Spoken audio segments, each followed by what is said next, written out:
Salve galera, estamos aqui hoje para falar sobre uma confusão que costuma acontecer geralmente perto das eleições, que é esse boato de voto nulo, anula as eleições. Na verdade, esse boato começou principalmente por causa de uma confusão que foi feita num artigo do Código Eleitoral, o artigo 224 do Código Eleitoral, que fala sobre a anulação de mais da metade dos votos, anula a eleição e convoca-se outra num prazo de 20 a 40 dias.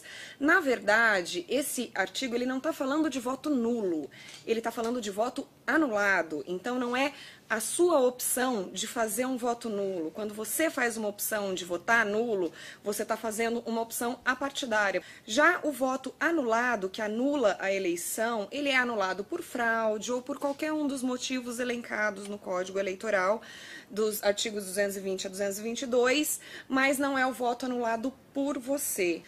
Na verdade, já aconteceu de se anular eleição por mais da metade dos votos anulados. Por exemplo, quando uma vez, numa cidade de Minas Gerais, o candidato que conseguiu mais de 50% dos votos, ele não era inscrito regularmente para concorrer às eleições. Então, na verdade, as pessoas que votaram achavam que estavam votando num candidato, quando, na verdade, esse candidato não estava concorrendo. Elas não fizeram opção pelo voto nulo.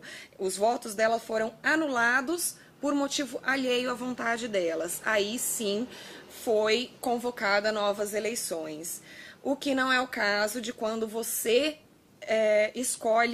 faz a opção pelo voto nulo. Aí o seu voto, tanto nulo quanto branco, não vale.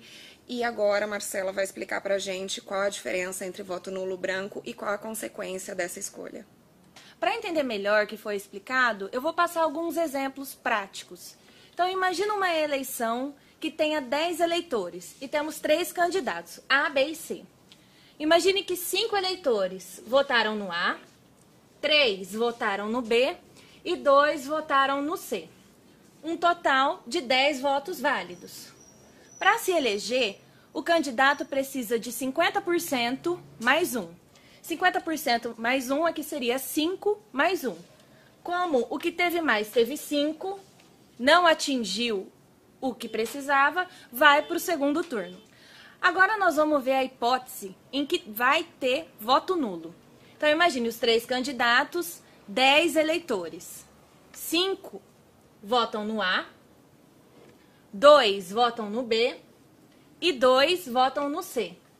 Um total de 9 votos válidos, porque 1 foi nulo e, como a Sabrina já explicou, o nulo não vai contar. Para se eleger, ele precisa de metade mais 1. Metade de 9 vai dar 4,5. Mais um pouquinho, então quer dizer que esse daqui agora nem vai para o segundo turno. Ele já se elegeu, porque apesar de voto nulo não valer, ele aumentou a proporção dos outros.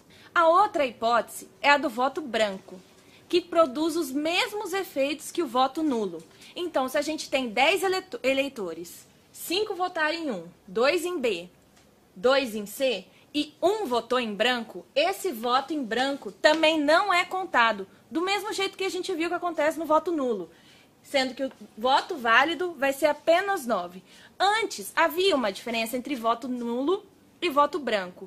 Hoje, essa diferença não existe mais. Votando nulo ou votando em branco, seu voto não vai ser contado.